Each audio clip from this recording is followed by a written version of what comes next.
महाराजले उसको स्वागतको लागि भनेर ठुलो कार्यक्रमको आयोजना गरेको छ भने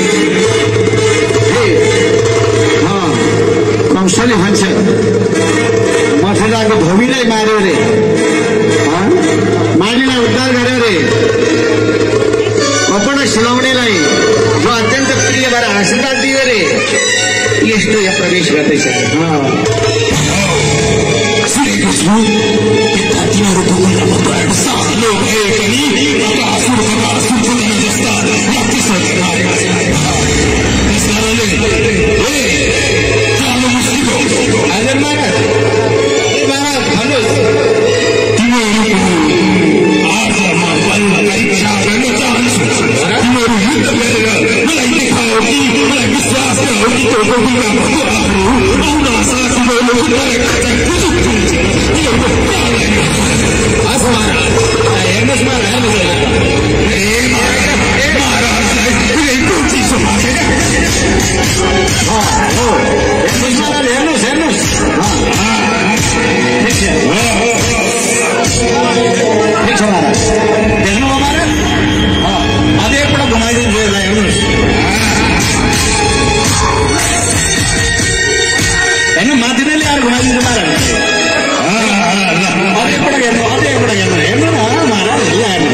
जस्ता मथुरा प्रवेश गर्दा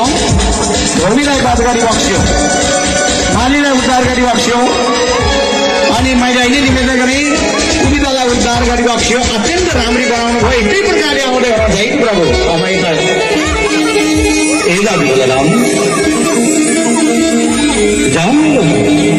आज मामाले हामीलाई निम्तो गर्नु भएको छ।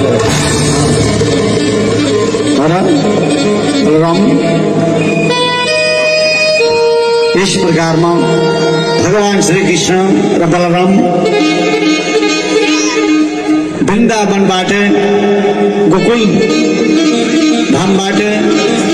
मथुरा मामाको न्यूनता मान्नको लागि अग्रजले लिएर आउनुभयो र अग्रजलाई विदाई भएको कहानी पनि मैले हजुरको निवेदन गरेँ। होइन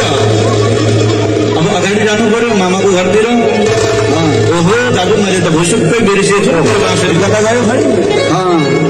कहाँ छ?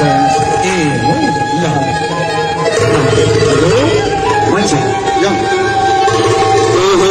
मामा घर त आइयो कि काला काला बुस्तीहरू रोहिणीहरू यिनीहरू पनि पक्कै अब मामा घरतिर आयो सबैलाई मामा भन्नु पर्यो, यिनीहरूलाई पनि मामै नै भन्नु पर्यो। ए मामा राधे राधे राधे राधे होइन यसरी द्वारमा बस्नु भएको छ। हामीलाई त मामाले हिउँदो गरेर आएको, हामीलाई भित्र जान दिनुहोस्। तिमीहरूलाई भित्र हामीलाई मामाले निम्तो पठाउनु भएको थियो, गणेश बन्ने रे के बन्ने रे भनेर, त्यही भएर आएका हौँ हामी त। मामाले निम्तो पठाउनु भएको, तिमीहरूलाई निम्ता हेर कस्तो निम्ता होइन के भन्दैछन् यिनीहरूले? यहाँबाट भित्र पस्नको लागि पहिला हामीसँग युद्ध गर्नुपर्छ। यदि युद्धमा जित्यो भने बल्ल भित्र जान पाउँछ, होइन भने पाउँदैन। अरे तिमीहरूसँग युद्ध अब त्यस्तै इच्छा गरेका छौ भने ए दाजु अब युद्ध गर्नै पर्ने होला।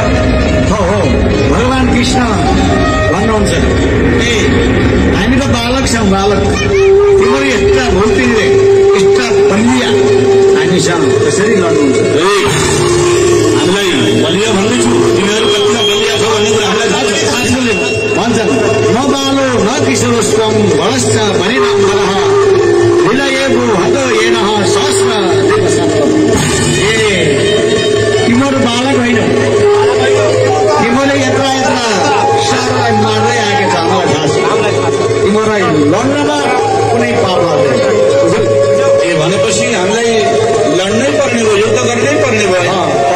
ल अब विलम्ब नगरिकन युद्ध गरिहालौँ न ल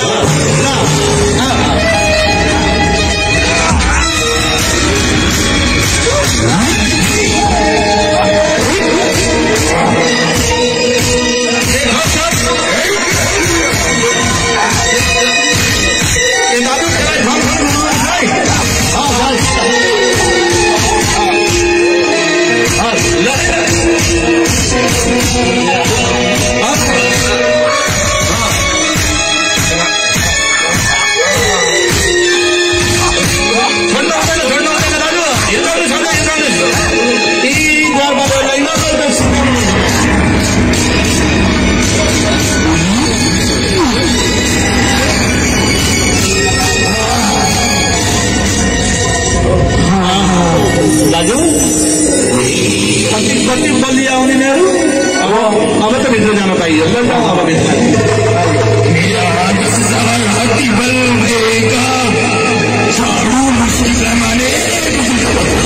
मामा राधे राधे मामा राधे राधे ओहो मामाले मामाले बोलाउनु जाउँ दाजु जाउँ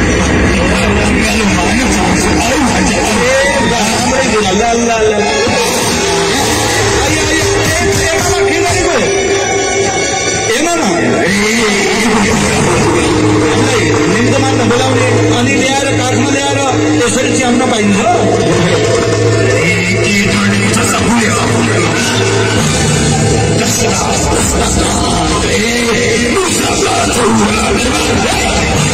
के भन्नुहुन्छ बाबा यस्तो किन ठुलो ठुलो स्वरले बोल्नु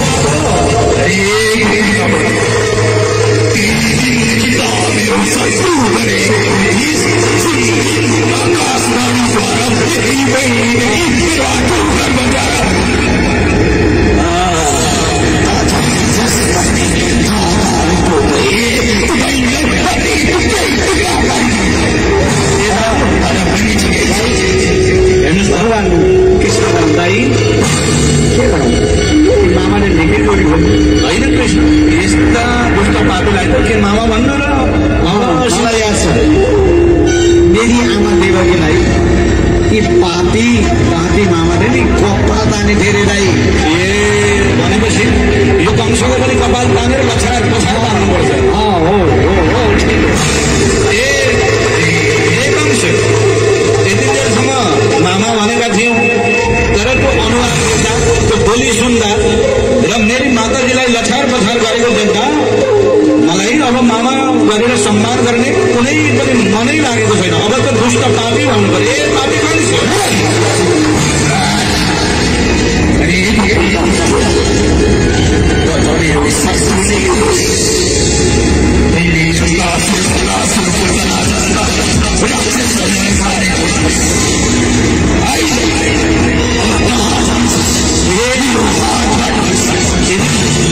हामीसँग युद्धै गर्ने हो भने तरबार त हाले पनि हुन्छ त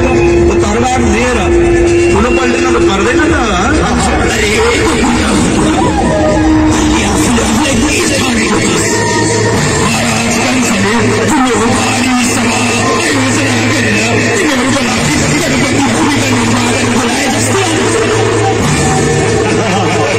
भगवान् कृष्ण मुसुक्क हाँस्नु बधाई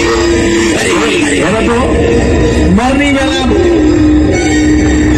कमिलाका पुवा खाउँछन् है कमिलाका पुवा खाउँछन् अब भनेपछि यस्तो समय आयो अब यो कंसलाई सिद्धाइदिनु पर्छ कि जस्तो लाग्यो हुन्छ हुन्छ अब समय पनि छैन धेरै बेर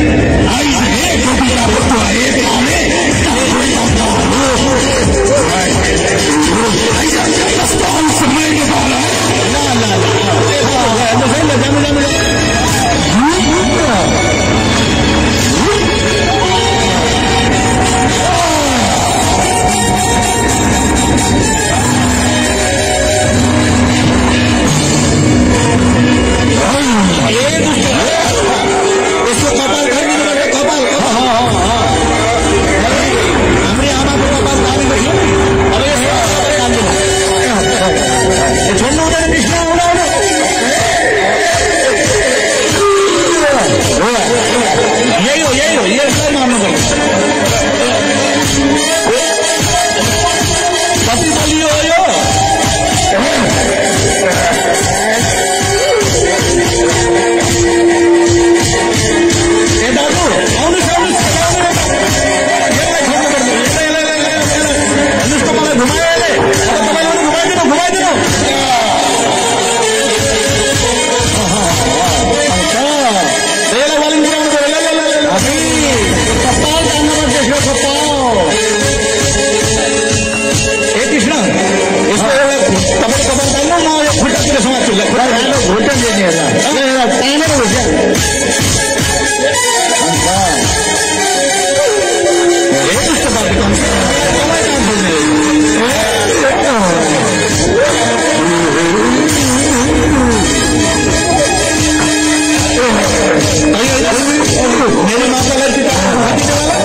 हाम्रो दुश्मन मरे दुईटा श्रीमती अस्थिर प्राप्त गर्नलाई ఏమైంది ఆయన किन रोएको यसरी हे रोगा हे मेरो स्वामी हे प्रभु लड्नु हुँदैन जानु हुँदैन त भनेकै थिएँ नि प्रभु नजानुहोस् भन्दा भन्दै आज यो गति हो अब कृष्ण भाइजू ए भाइजू यता हेर्नुहोस् किन रुनु भएको कृष्ण आज हामीलाई विधवा बनाइदिनु आज हाम्रो के गति होला हामी अब देख्नु होला बा माइत गएर बालाई नभने ए हुन्छ ल भने जसलाई भने नि भन भनेर भगवान श्री कृष्ण भन्नुहुन्छ बलराम भन्नुहुन्छ र त्यो दुईटा अस्थिर प्राप्ति रुँदै रुँदै जुरुक्क उठेर दुईटै रुँदै रुँदै माइत गए यो बाबालाई सन्देश दिनको लागि गए अब कंसलाई सारा त्यहाँ जनताहरू मिलेर उचालेर जुरुक्क उचालेर चाहिँ यता आउनु होला त्यहाँ बस्ने यसो उचालेर चाहिँ अलि बलिया बलिया आउनुहोस् त ल बलिया बलिया आएर सेती गङ्गातिर लगेर बगाइदिनु पर्यो त भिरबाट फ्याँक्दै पनि हुन्छ दुष्ट पापीलाई यहीँबाट भिरबाट फाल्दै पनि हुन्छ अब भगवान श्री कृष्ण बलराम नाच्नु लाउनु भयो एउटामा आज कृष्ण बलराम नाच्न लागे मथुरा कृष्ण कृष्ण